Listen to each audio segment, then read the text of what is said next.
नमस्कार, हमारी खास पेशकश में आप सभी का स्वागत है। आपके साथ मैं हूं पूजा पांडे।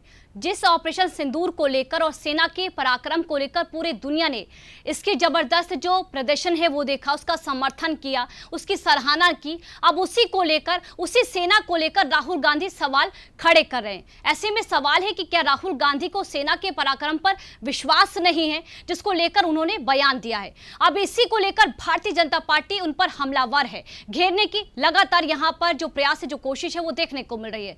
ऐसे में राहुल गांधी ने क्या बयान दिया जिसको लेकर बवाल खड़ा हो गया है, ये रिपोर्ट आपको बताएगी।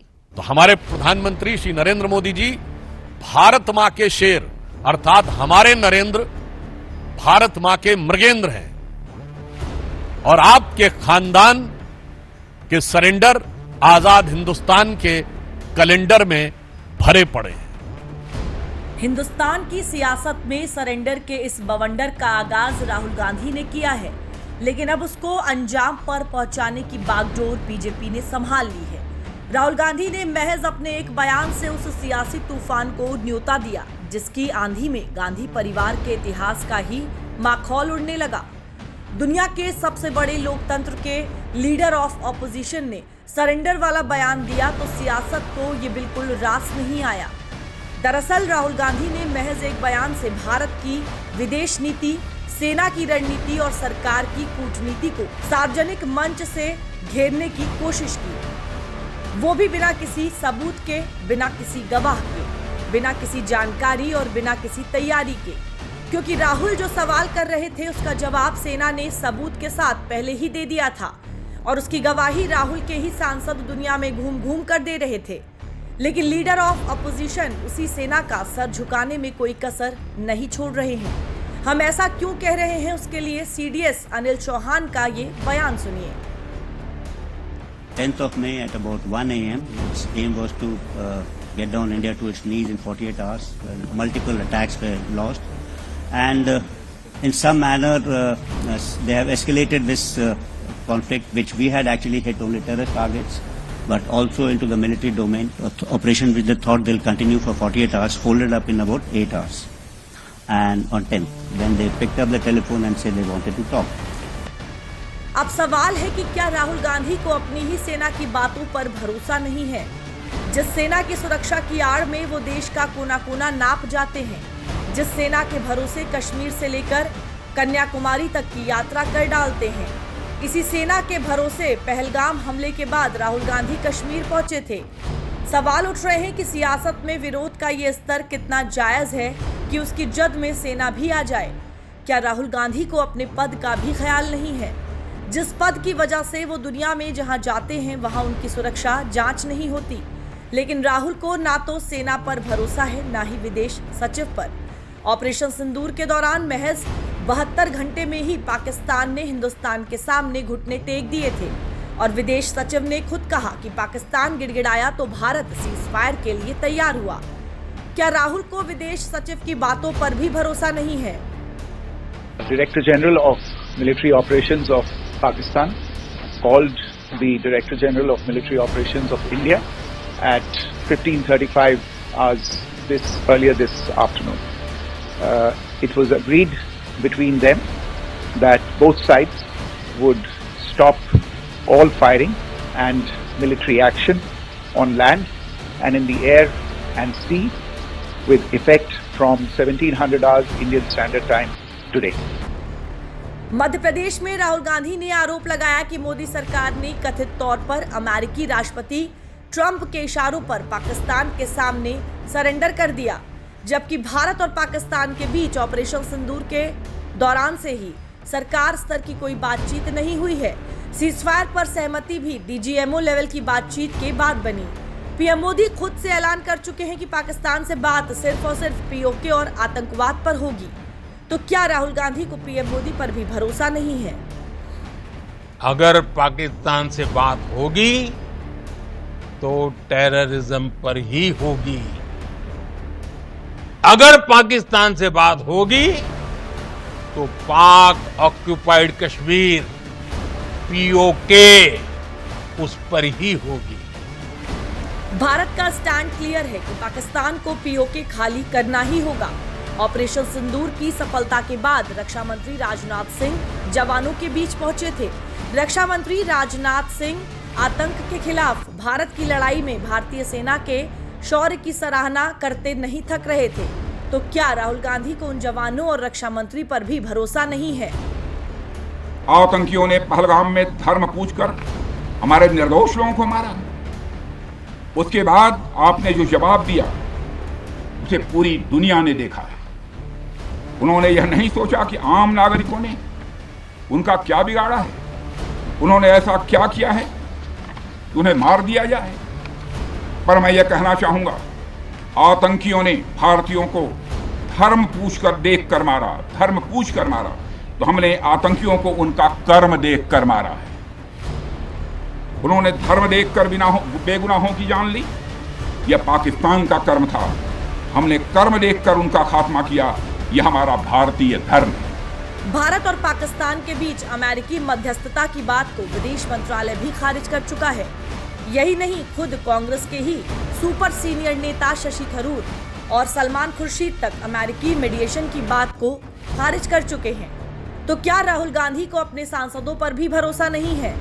किसी किस्म का हस्तक्षेप कहीं नहीं था, कहीं मध्यस्थता नहीं थी। लेकिन जब विश्व में ऐसी चीज होती है तो अलग अलग लोग प्रयास करते हैं कि कुछ संदेश दें, कुछ कहें, कुछ पहुंचाएं। पाकिस्तान के गिड़गिड़ाने के बाद ही भारत सीज फायर पर सहमत हुआ है। इसके सबूत भी हैं और गवाह भी। तो ऐसे में सवाल उठता है कि राहुल गांधी को आखिर भरोसा किस पर है, क्योंकि वो तो उल्टी गंगा बहाने में लगे हैं। राहुल को ना तो सेना के बयान पर भरोसा है, ना पीएम मोदी के। राहुल को ना तो विदेश सचिव के बयानों पर भरोसा है, ना ही विदेशों में गए डेलीगेशन के अपने ही सांसदों पर। लिहाजा अब राहुल के सस्पेंस पर ही कई सवाल खड़े हो रहे हैं। क्या राहुल गांधी को सेना की बातों पर भरोसा नहीं है?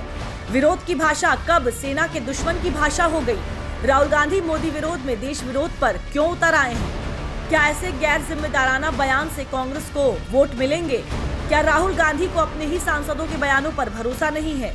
आखिर कौन समझाता है राहुल गांधी को ऐसा ज्ञान? राहुल गांधी किस आधार पर अमेरिकी मध्यस्थता की बात कर रहे हैं? ट्रंप के ट्वीट पर भरोसा, जिसे राष्ट्रपति चुनने वाले अमेरिका को ही भरोसा नहीं है। कांग्रेस सांसद राहुल गांधी ने सीजफायर पर सवाल खड़े करते हुए सरेंडर वाला विवादित बयान दिया तो बीजेपी राहुल गांधी पर आतंकवादियों से भी गई गुजरी भाषा के प्रयोग का आरोप लगाने लगी। बीजेपी सांसद सुधांशु त्रिवेदी ने राहुल गांधी के बयान पर पलटवार करते हुए कांग्रेस पार्टी को कटघरे में खड़ा किया।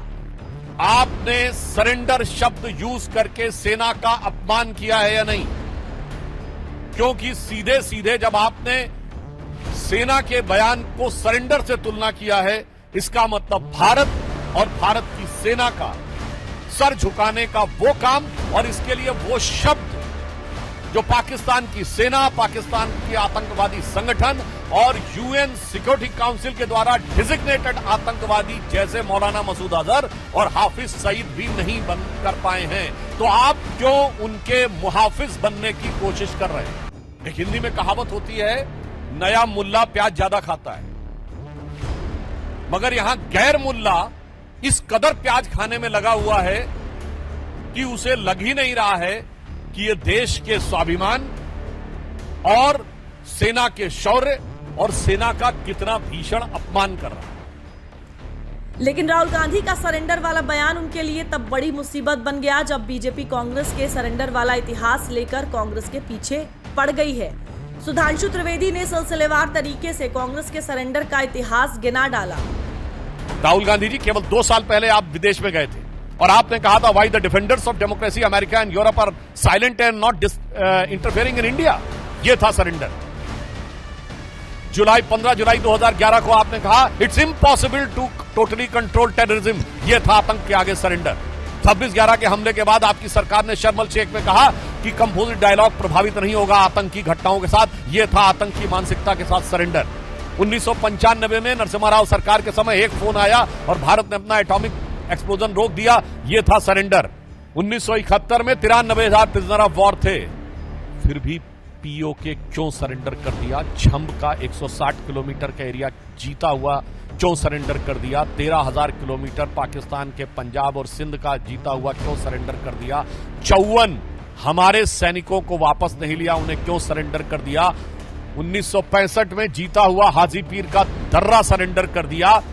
लाहौर से 20 किलोमीटर दूर तक सेना पहुंच गई थी, वो सरेंडर कर दिया। 1948 में आपने कश्मीर का एक हिस्सा सरेंडर कर दिया। 1947 में मुस्लिम लीग के आगे 1/3 सरेंडर कर दिया। तो राहुल गांधी जी, आपकी पार्टी और आपके खानदान के कारनामे आजाद हिंदुस्तान के कैलेंडरों में सरेंडर से भरे पड़े। और जहां तक हमारे पढ़ना चाहता हूं, राहुल गांधी जी किसी के आगे सरेंडर कर दें, कांग्रेस ने किया होगा, मगर भारत किसी के आगे सरेंडर नहीं हो सकता। राहुल गांधी के बयान की आलोचना सियासी गलियारों से लेकर आम जनता के बीच है। दरअसल कांग्रेस सांसद राहुल गांधी मंगलवार को मध्य प्रदेश दौरे पर थे और वहीं पर सीजफायर को लेकर ऐसा विवादित बयान दे दिया था, जिसके बाद अब पूरी कांग्रेस पार्टी निशाने पर आ गई है। कांग्रेस सरकार ने 1965 में जीता हाजीपीर का दर्रा सरेंडर क्यों किया? 1960 में सिंधु का 80% पानी पाकिस्तान को सरेंडर क्यों किया? 1948 में कश्मीर का एक हिस्सा पाकिस्तान को सरेंडर क्यों किया? 1947 में मुस्लिम लीग के आगे 1/3 देश को सरेंडर क्यों किया? 1971 में 93,000 प्रिजनर ऑफ वॉर थे, इसके बावजूद पीओके को क्यों सरेंडर किया? 60 किलोमीटर का जीता हुआ इलाका क्यों सरेंडर कर दिया गया? 13,000 किलोमीटर पाकिस्तान के पंजाब और सिंध का जीता हुआ क्षेत्र क्यों सरेंडर किया? हमारे 54 सैनिकों को पाकिस्तान से वापस क्यों नहीं लिया गया? 1995 में नरसिम्हा राव सरकार ने एटॉमिक एक्सप्लोजन रोक सरेंडर क्यों किया? बीजेपी ने राहुल के बयान के बाद कांग्रेस के सरेंडर वाला इतिहास खंगाल डाला, लेकिन राहुल गांधी के सरेंडर वाले बयान पर असर महज हिंदुस्तान की सियासत तक ही सीमित नहीं रहा। बकौल राहुल गांधी जिस अमेरिका के सामने कथित तौर पर भारत ने सरेंडर कर दिया, उसी अमेरिका में एक अमेरिकी पत्रकार ने राहुल गांधी के सरेंडर वाले आरोप को लेकर शशि थरूर से सवाल कर डाला। India has been firm enough in its response to the constant mediation claim by the US president. It's a question that your own party continues to ask back home. Just yesterday, the leader of your party, Rahul Gandhi, said Modi surrendered to President Trump. अमेरिकी पत्रकार के सवाल को तो आपने गौर से सुना ही होगा, लेकिन अब जरा समझने की कोशिश कीजिए कि शशि थरूर के लिए ये सवाल कितना मुश्किल रहा होगा। लेकिन राहुल गांधी ने सरेंडर वाला बयान देने से पहले ना तो सोचा और ना समझा, बस बोल दिया। राहुल ने एक बार भी नहीं सोचा कि भारत का डेलीगेशन उसी अमेरिका में आतंकवाद के खिलाफ अपना स्टैंड रखने गया है, जिस अमेरिका के सामने राहुल गांधी भारत के सरेंडर की बात कर रहे हैं। राहुल कम से कम एक बार अपने दल के सांसद के बारे में भी सोच लिए होते कि उनके बयान को लेकर उनके ही सांसद से ऐसे तीखे सवाल पूछे जा सकते हैं। India has been firm enough in its response to the constant mediation claim by the US president. It's a question that your own party continues to ask back home. Just yesterday, the leader of your party, Rahul Gandhi, said Modi surrendered to President Trump. इससे बड़ी विडंबना क्या हो सकती है कि आप जिस अमेरिकी जमीन पर अपने देश का पक्ष रखने गए हैं, उसी देश की पत्रकार अमेरिका के सामने आपके सरेंडर की बात कर रही हो और उसके सवाल के पीछे की वजह भी आपकी ही पार्टी का लीडर हो। लेकिन वो तो भला हो कि सवाल विपक्ष के ऐसे नेता से किया गया था कि अमेरिका में बैठकर अमेरिका की मध्यस्थता के झूठे नैरेटिव को बेहद सलीके से खारिज करने का जो हौसला रखता है। अमेरिका की धरती पर जब विदेशी पत्रकार ने राहुल गांधी के सरेंडर वाले बयान पर शशि थरूर का रिएक्शन पूछा, तो शशि थरूर पहले तो हंस पड़े।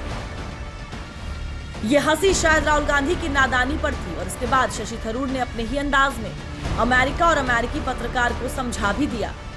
Look, all I can say is that we have enormous respect for the American presidency and the American president. All we can say for ourselves is that we have never particularly wanted to ask anyone to mediate. As I said, we have no real difficulty in speaking the same language as the Pakistanis. As long as they use the language of terrorism, we will use the language of force, and that doesn't require a third party. Surrender वाले सवाल पर पहले तो शशि थरूर हंसे और फिर जो जवाब दिया उसमें अमेरिका के लिए मैसेज, राहुल गांधी के लिए नसीहत और पाकिस्तान के लिए चेतावनी थी। शशि थरूर ने साफ कर दिया कि भारत को रोकने के लिए ना तो किसी के मनाने की जरूरत है, ना ही सलाह की। इसका सिर्फ एक ही रास्ता है, पाकिस्तान का रुक जाना। In any case, India didn't need persuading to stop. No one needed to tell us stop because we were telling them The moment Pakistan stops, we are prepared to stop. So if they in turn then told the Pakistanis, you better stop because the Indians are willing to stop, and that was what they did, then that's wonderful gesture on their part. जब अमेरिकी महिला पत्रकार ने शशि थरूर से surrender वाला सवाल किया तो शशि थरूर हंस पड़े थे और थरूर की उसी हंसी को लेकर बीजेपी नेता शहजाद पूनावाला ने राहुल गांधी पर पूरी राइमिंग बनाते हुए हमला बोला। राहुल गांधी को कोई सीरियसली नहीं लेता। राहुल गांधी ने कहा कि ट्रंप का फोन आया, नरेंद्र मोदी और भारत ने सरेंडर कर दिया। ये बात सुनकर, ये सवाल सुनकर शशि थरूर हंस पड़े क्योंकि उनको पता है कि हर कैलेंडर में इस परिवार का सरेंडर दर्ज है और ये राहुल गांधी ब्लंडर है, पाकिस्तान का बॉय वंडर है। शशि थरूर जो राहुल गांधी के ही पार्टी के सांसद हैं, वो राहुल की बातों को सीरियसली नहीं लेते, हंसने लगे और कहने लगे कि कोई मीडिएशन नहीं हुआ, कोई ट्रंप साहब ने मीडिएट नहीं किया। और केवल ये राहुल गांधी को शशि थरूर ने आईना नहीं दिखाया, मनीष तिवारी ने भी दिखाया, सलमान खुर्शीद ने भी दिखाया। मतलब कि रेंटिंग रिडिक्यूलस राहुल को बार बार SMS सलमान, मनीष और शशि आईना दिखा रहे हैं, पर ये आईना देख नहीं सकते। और जहां तक सरेंडर की बात है तो कैलेंडर में दर्ज है इनके परिवार का हर सरेंडर। 1948 में POK सरेंडर, 1948 में पाकिस्तान के सामने और इंटरनेशनल कम्युनिटी के सामने कश्मीर को सौंप आना, ये सरेंडर। 1965 के बाद 68 में भारत की टेरिटरी सरेंडर पाकिस्तान को, 71 में 93,000 prisoner of war, 15,000 square kilometre surrender POK नहीं दिया। 74 में न्यूक्लियर टेक्नोलॉजी सरेंडर करने की फिराक में, 1980s में रोनाल्ड रेगन के सामने सरेंडर, 1990s में फोन कॉल आया तो न्यूक्लियर टेस्ट रोकने का सरेंडर।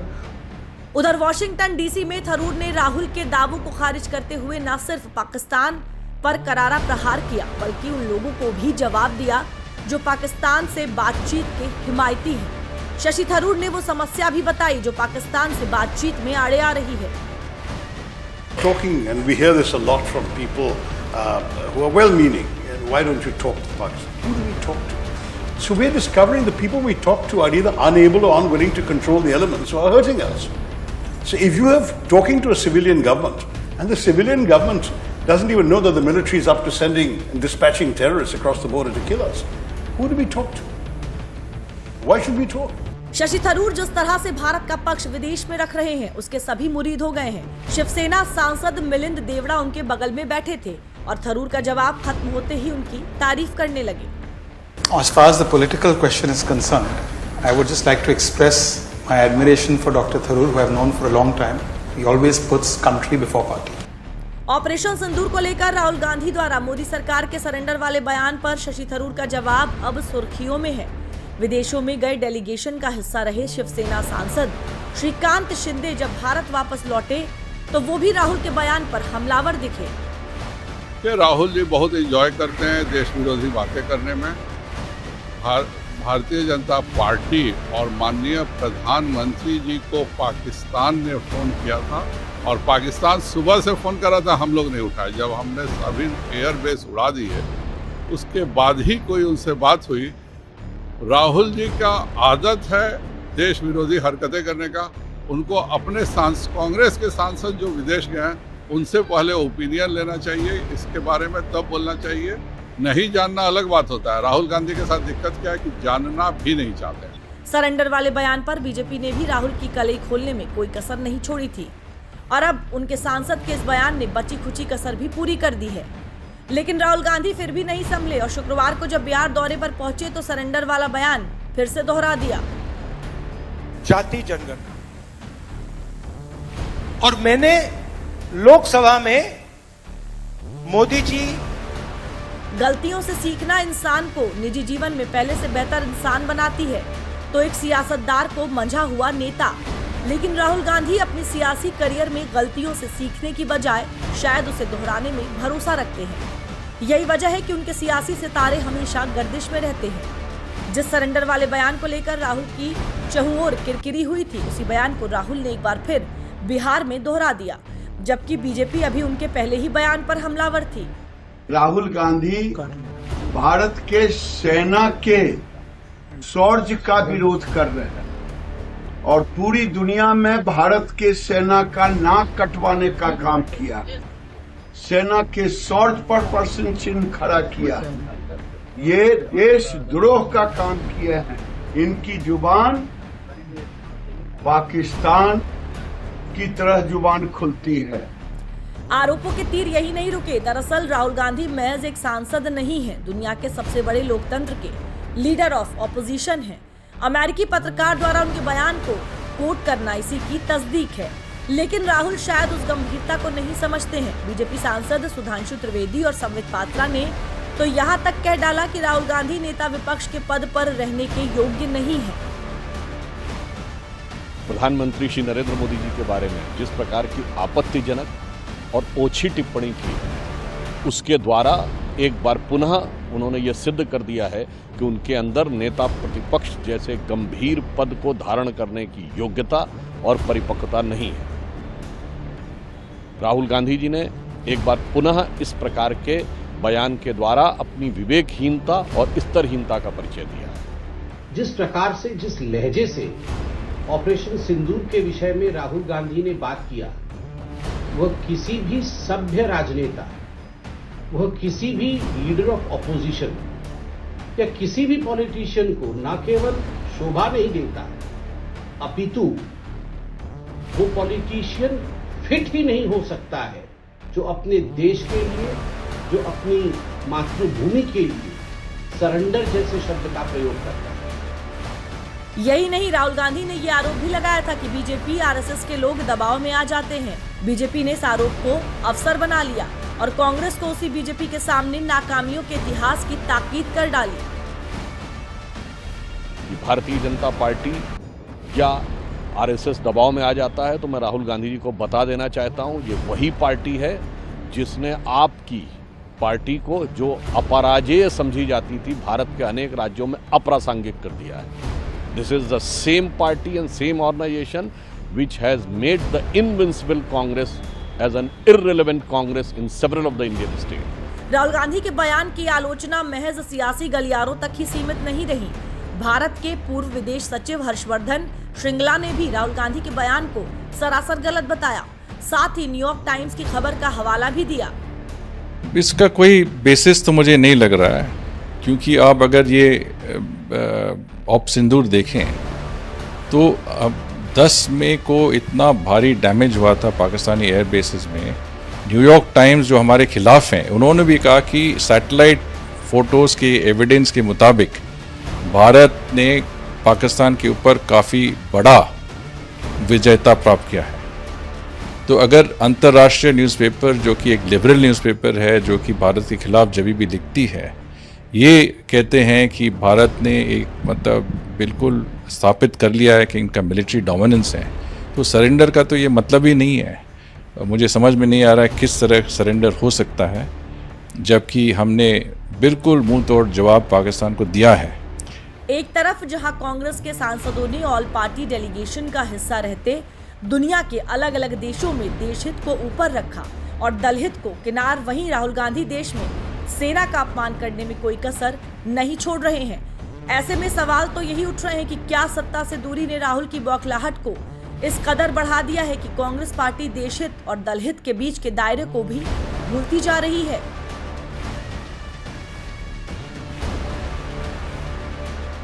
देखिए, हमारा इतिहास गवाह रहा है, ना एक बार ना दो बार, ऐसे कई बार मौके हुए हैं जब देश की सुरक्षा और सेना के पराक्रम पर राहुल गांधी और विपक्षी दलों ने सवाल उठाए हैं। ऐसे में उनकी क्या रणनीति है, ऐसे में उनको क्या फायदा होता है। हालांकि बीजेपी इसको लेकर लगातार हमलावर रही है और आगे भी ये जारी देखने को मिल रही है। अब इसको लेकर राहुल गांधी किस तरह से बैकफुट पर नजर आएंगे, कांग्रेस किस तरह से बैकफुट पर नजर आएगी, ये आने वाला समय तय करेगा। इस खास पेशकश में मेरे साथ फिलहाल के लिए इतना ही। बाकी बड़ी और जरूरी खबरों के लिए आप देखते रहिए DDUP। नमस्कार।